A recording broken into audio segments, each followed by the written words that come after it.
کہتے ہیں کہ ایک دن بہلول دریائے دجلہ کے کنارے بیٹھے گیلی ریت کی ڈھیریاں بنا رہے تھے اور ہارون الرشید کی چہیتی ملکہ زبیدہ اپنے محل کے جھروکے سے بڑے انہماک کے ساتھ انہیں دیکھ رہی تھی۔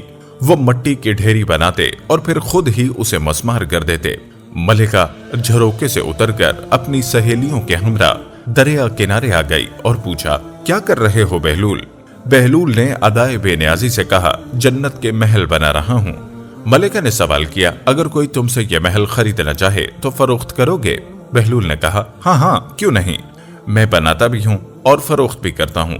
ملکہ نے پوچھا، بتاؤ ایک محل کی قیمت کیا ہے؟ بہلول نے بے ساختہ کہا، 3 درہم۔ بعض لوگوں نے 1 درہم بھی لکھا ہے۔ ملکہ کے حکم پر بہلول کو 3 درہم اسی وقت ادا کر دیے گئے۔ یہ واقعہ ملکہ نے اپنے شوہر خلیفہ ہارون الرشید کو بتایا، جسے خلیفہ نے مذاق میں ٹال دیا۔ لیکن رات کو ہارون نے خواب میں جنت کے مناظر دیکھے، جن میں آبشاروں اور مرغزاروں کے علاوہ خوبصورت محلات بھی شامل تھے۔ سرخ یاقوت کے ایک محل پر اس نے زبیدہ کا نام بھی لکھا دیکھا۔ ہارون نے سوچا کہ دیکھوں تو صحیح کہ یہ میری بیوی کا گھر ہے۔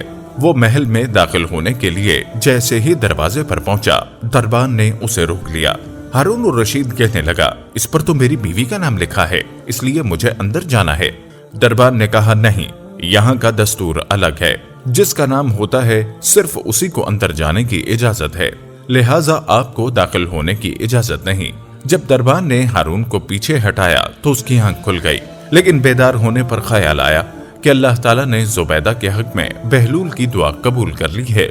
چنانچہ وہ ساری رات اسی افسوس میں کروٹیں بدلتا رہا۔ اگلی شام وہ بہلول کو تلاش کرتا دریا کنارے پہنچ گیا۔ بہلول ایک جگہ بیٹھے اسی طرح مکان بنا رہے تھے۔ ہارون نے پوچھا، کیا کر رہے ہیں؟ بہلول نے کہا، جنت کے محل بنا رہا ہوں۔ ہارون نے پوچھا، بیچو گے؟ تو بہلول نے کہا، ہاں کیوں نہیں، میں بناتا بھی ہوں اور فروخت بھی کرتا ہوں۔ ہارون نے سوال کیا، بتاؤ ایک محل کی قیمت کیا ہے؟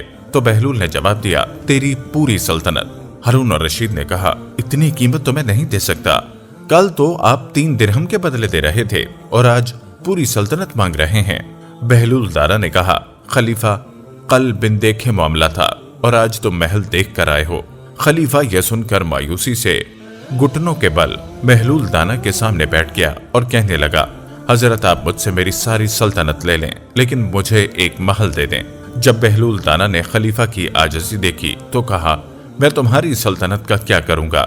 اس دنیا کی محبت تو بہت سے گناہوں کی جڑ ہے، جاؤ اپنی سلطنت اپنے پاس رکھو، میں اس محل کو بھی تمہارے لیے 3 درہم میں فروخت کرتا ہوں۔